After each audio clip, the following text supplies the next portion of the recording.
बाहुबली जिस फिल्म का नाम था उसका नैरेटिव देखिए, घटनाएं एक सी हैं, प्रतिक्रिया बदल गई।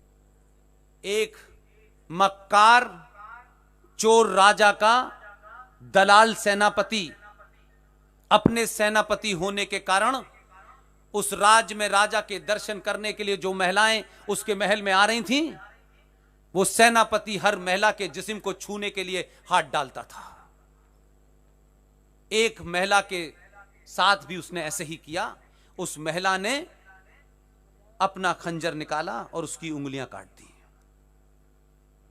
और उसके बाद वो दलाल सेनापति राजा के सामने पूरी बात को जब बताता है तो झूठ बोलता है।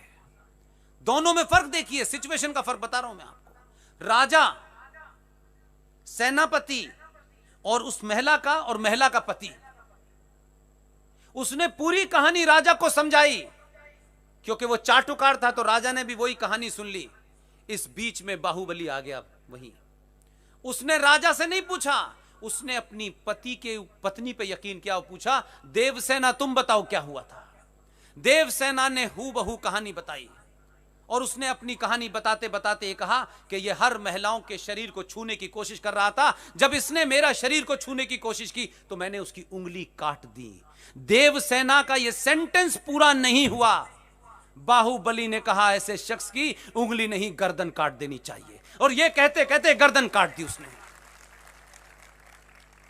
आज की मेरी बेटियों और बहनों को अगर बनना है तो देवसेना बनो। जिन भाइयों में पुरुषार्थ बहुत है, जो दो दो गर्लफ्रेंड को घुमाते हैं, पिताजी नौकरी करते हैं और नौकरी से घर चलता है, और पिताजी जब बेटी उनके घर में आके कहती है कि पिताजी फले रास्ते से मैं जाती हूं, 4 जिहादी मुझे छेड़ते हैं, मेरा हाथ पकड़ते हैं, तो वो असहाय बाप कुछ कर नहीं पाता है। और वो बेटी उसकी आंखों में देखती है कि मैं अपने बाप को अगर मजबूर कर दूंगी और अगर इसकी नौकरी चली जाएगी तो घर कैसे चलेगा। वो उसके अंदर डर बैठ जाता है। यही बात वो अपने भाई से कहती है तो भाई उसको क्या तर्क देता है, अब तुम्हारे लिए मैं क्या सबसे लड़ता फिरूं, तुम घर से बैठ के क्यों नहीं पढ़ लेती हैं। इसलिए भाइयों से जो हीरो बने घूम रहे हैं हीरो मोटरसाइकिल पे, आपको मेरी एक सलाह है। ये जो आजकल आप बहुत परेशान हैं कि जो घर से चला गया है उसे वापस लाने में अपना टाइम जाया कर रहे हैं,